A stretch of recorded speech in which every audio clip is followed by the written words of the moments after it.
রুদ্রপ্রয়াগে copter ভেঙে বিপত্তি, যেখানে 7 জনের মৃত্যু হয়েছে বলে খবর পাওয়া যাচ্ছে। কেদারনাথ থেকে গুপ্তকাশী যাওয়ার পথে ভেঙে পড়ল কপ্টারটি। সেই ছবি আপনারা দেখতে পাচ্ছেন, ঠিক যে জায়গায় জঙ্গলের মধ্যে এই হেলিকপ্টারটি ভেঙে পড়ে। যে দুর্ঘটনা, ইতিমধ্যেই 7 জনের মৃত্যুর খবর জানা যাচ্ছে। পাইলট সহ আরো 6 যাত্রীর মৃত্যু হয়েছে। খারাপ আবহাওয়ার কারণে রুদ্রপ্রয়াগের কাছে জরুরি অবতরণ করতে চাইছিল এই হেলিকপ্টারটি, এবং সেই সময় এই দুর্ঘটনা বলে জানা গিয়েছে এখনো পর্যন্ত। একদিকে আহমেদাবাদের বিমান বিপর্যয়, যে বিমান বিপর্যয়ের পর গোটা দেশ এই মুহূর্তে তাকিয়ে রয়েছে দুর্ঘটনার প্রকৃত কারণ কি সেই দিকে। সেই আতঙ্কের মধ্যেই এবার কপ্টার ক্র্যাশের খবর। রুদ্রপ্রয়াগের কাছে হেলিকপ্টার ভেঙে বিপত্তি, যে দুর্ঘটনায় এখনো পর্যন্ত 7 জনের মৃত্যুর খবর, যার মধ্যে জানা যাচ্ছে যে জরুরি অবতরণ করতে চেয়েছিল হেলিকপ্টারটি, এবং সেই সময় পাইলট সহ 6 যাত্রীর মৃত্যু হয়েছে। এবং দুর্ঘটনার কারণ হিসেবে এখনো পর্যন্ত খারাপ আবহাওয়া বলেই মনে করা হচ্ছে।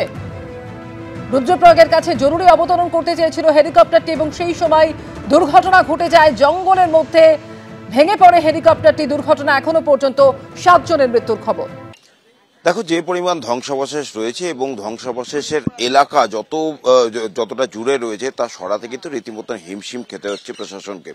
এনডিআরএফ এর যারা কর্মী, তারা গতকাল দেখেছি আমরা যে বিমানের যে পিছনের অংশ অর্থাৎ টেল অফ দ্য প্লেন গতকাল দুপুরে সেই হোস্টেলের ছাদ থেকে নামানো হয়েছে, কিন্তু এখনো একটা বিশাল অংশ সেটা কিন্তু পড়ে রয়েছে এই হোস্টেলের সামনে। আমরা সন্দীপকে সেই ছবিটাই দেখাতে বলবো। সামনে দেখতে পাচ্ছ যেখানে পুলিশের গাড়িগুলি রয়েছে এবং সেখানে পাঁচিল ভেঙে গিয়েছে, এবং আমার ডান দিকে যে বিল্ডিংগুলি রয়েছে, যে 4টি ব্লক এই হোস্টেলের, তার সামনে কিন্তু বিমানের একটা বড় অংশ, যেইটার অর্থাৎ বিমানের সামনের দিকটা যেখানে জ্বালানি ভর্তি ছিল সেটা এসে পড়েছিল, এবং সেটাও কিন্তু এখনো সেখানে পড়ে রয়েছে। গতকাল এনডিআরএফ এর যারা কর্মী, তারা কাটার দিয়ে সেই অংশটিকে অল্প অল্প করে কেটে ধ্বংসাবশেষ কিছুটা সরানোর কাজ শুরু করেছেন, কিন্তু বিশেষ হয়নি।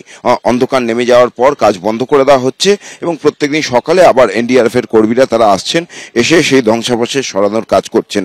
এবং সব থেকে বড় বিষয়, গতকালও যখন আমরা দেখলাম যে প্লেনের যে পিছনের অংশটা অর্থাৎ টেল অফ দ্য প্লেন, সেখান থেকেও দেহাংশ উদ্ধার হয়েছে। এখন এটাই আশঙ্কা যে যেইখানে এই ধ্বংসাবশেষগুলি পড়ে রয়েছে সেইখান থেকে ধ্বংসাবশেষ পুরোপুরি সরানোর পর অনেকেই আশঙ্কা করছেন যে সেখান থেকে আরও দেহাংশ উদ্ধার হতে পারে, কারণ হাওয়া দিলেই কিন্তু দুর্গন্ধ এখনো এই ধ্বংসাবশেষ কিংবা এই ভস্মীভূত হয়ে যাওয়া বিল্ডিংগুলি থেকে আসছে। এবং সেটাই দেখার, এই ধ্বংসাবশেষ সরিয়ে সেখান থেকে আর কত দেহ উদ্ধার হয় এবং শেষ পর্যন্ত মৃতের সংখ্যা কত এগিয়ে দাঁড়ায়।